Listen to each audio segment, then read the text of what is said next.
Para analisar toda essa confusão, já está aqui no estúdio o analista de política Caio Junqueira, para assistir junto com a gente, aqui no nosso telão, a imagem a qual se refere o deputado Paulo Pimenta.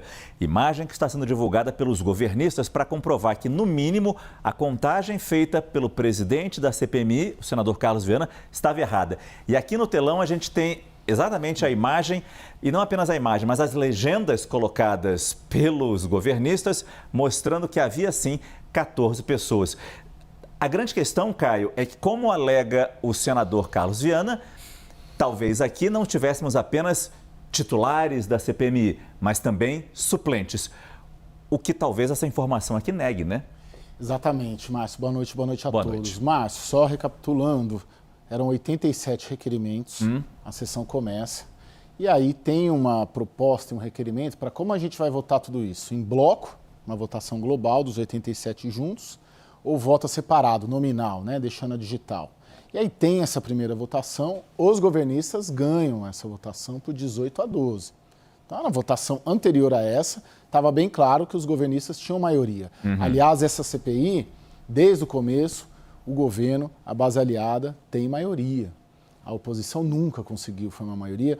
O ano passado, esses mesmos requerimentos de convocação, quebra de sigilo do Lulinha, o governo ganhou. Então, isso já levanta uma interrogação, por que hoje conseguiria perder? Quer dizer, e hoje, no começo, para votar tudo em bloco, foi 18-12 a favor do governo. Isso. Na verdade, 31 integrantes, porque conta também o presidente da CPMI. Isso. Então, o governo ganhou a primeira. Então, vai votar tudo em bloco. Aí, como, pelo regimento, a votação, uma votação nominal, como foi para votar em bloco, para ter outra nominal, precisaria demorar 1 hora, eles falaram, não, vamos votar em votação simbólica agora. E foi essa votação, a simbólica, que aí levanta, faz o sinal, ergue o braço e tal. E tinha aí, que ficar em pé quem era contra a quebra de sigilo de Lulinha. E daqui tem 13, na verdade são 13, não são 7, que votaram, 7 governistas. Não, eles dizem que são 14, Sim. porque aqui atrás do deputado Paulo Pimenta tem o Kleber Verde. Ele não aparece, mas tem um que é suplente, um pedaço, né? Da orelha. Ah, sim. Ainda tem um que é suplente. Isso, tem essa questão também. Sim. Então, assim, aí aqui, agora a conta que o Carlos Viana faz, aqui tem 14 pessoas, 13 pessoas votando contra. E ele contou 6 ou 7? E ele contou 7. E ele fala 7, mas 7 analisou ali que tinha minoria e acabou. Na pior das hipóteses, quando acontece isso, hoje eu conversei muito com os regimentalistas, poxa, deu confusão, deu dúvida, volta. Né? Volta e resolve. Não precisa esperar a confusão ser instalada. Poxa, pintou uma dúvida, vamos fazer, espera para fazer a nominal. Você tem várias formas de solucionar isso. Mas esse não foi o encaminhamento. Ele acabou decretando ali a derrota dos governistas e aí deu toda essa confusão. Agora é difícil a gente imaginar essa CPI com maioria oposição. Isso nunca aconteceu. De novo, esses mesmos requerimentos tentaram apreciar o ano passado, a oposição perdeu. E hoje, na votação, 15 minutos antes, o governo estava com maioria. Não faria sentido o governo não ter maioria nessa votação da quebra de sigilo do filho do presidente. Bom, essa foi a imagem que foi enviada para o presidente do Senado, Davi Alcolumbre, para que aparentemente ele decida se essa sessão, se essa votação vale ou não.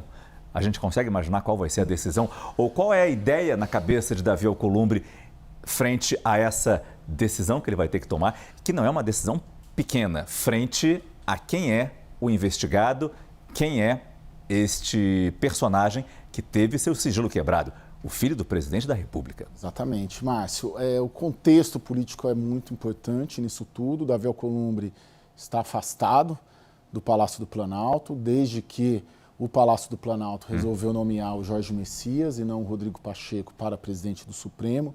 Isso acaba interferindo.